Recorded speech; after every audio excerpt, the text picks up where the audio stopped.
Shooting এর ভেতর রাজনীতিটা একটু বেশি পরিমাণে ঢুকে গেছে যে শুটিং সেটে পারলে ঝগড়া শুরু হয়ে যায়।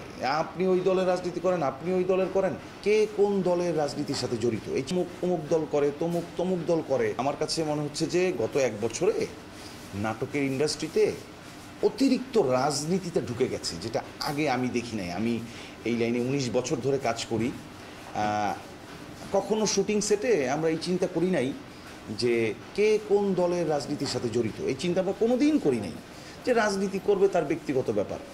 কিন্তু এখন মানে আলাপ হয় অমুক দল করে, তমুক দল করে।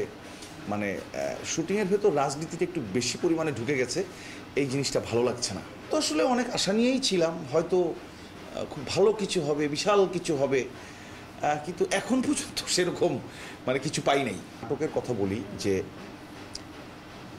হয় না যে একসাথেই আগে শুটিং করছি, একজন হয়তো একটা দলের রাজনীতির সাথে যুক্ত, আরেকজন আরেকটার সাথে যুক্ত, কিন্তু কোনো ঝগড়া ছিল না। একসাথেই শুটিং হচ্ছে, আড্ডা হচ্ছে, যে যার মতো রাজনীতি করলে করলো, না করলে নাই। এখন যেটা হয় যে শুটিং সেটে পারলে ঝগড়া শুরু হয়ে যায়, আপনি ওই দলের রাজনীতি করেন, আপনি ওই দলের করেন। এইটা আমরা আসলে আশা করি না। কাজের জায়গায় রাজনীতিটা আমরা আশা করি না, রাজনীতি আপনি বাইরে করেন। কাজের জায়গায় আমরা শুধু কাজটাই করতে চাই।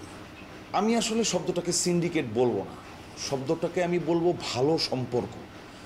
আমি যদি সিন্ডিকেটই বলি, সিন্ডিকেট ছিল না কবে?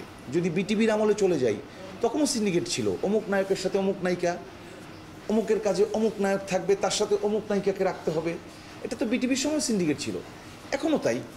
এটা তো খুব স্বাভাবিক যে একজন ডিরেক্টর যখন আর্টিস্ট নিবে, সে তো চাইবেই যে তার সাথে যাদের ভালো সম্পর্ক তাদেরকে নিবে। তো এটাকে আমি সিন্ডিকেট বলবো না, এটাকে আমি বলবো ভালো সম্পর্ক। অনেক ডিরেক্টর আমাকে প্রচুর নেয়, অনেক ডিরেক্টর আমাকে নেয়ই না, গত 10 বছরে একদিনের জন্য নেয় নাই। তার সাথে আমার অত পরিচয় নাই বা একসাথে আড্ডা হয় না।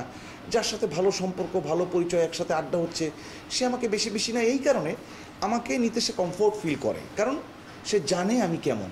সো এইটাকে আমি সিন্ডিকেট বলবো না, এইটাকে আমি ভালো সম্পর্ক বলবো। দেশে দেশে সবার সাথে দ্য নিউজ।